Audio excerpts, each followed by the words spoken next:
Сәлем достар, біз вафли пісіреміз. Жұмыртқаны үстіне алдымен шекерді қоятын боламыз. Оны жақсылап араластырамыз. Оның үстіне сары майды құятын боламыз. Оны жақсылап араластырамыз.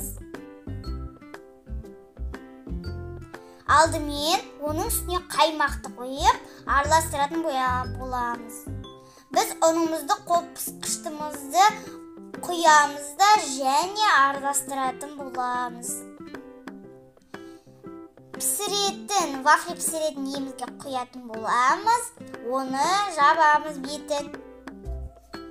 Біздің вафлеміз дайын болды. Оның үстіне ермейтін шекерімізді сеуіп шығар. Сіздермен болған Фатима.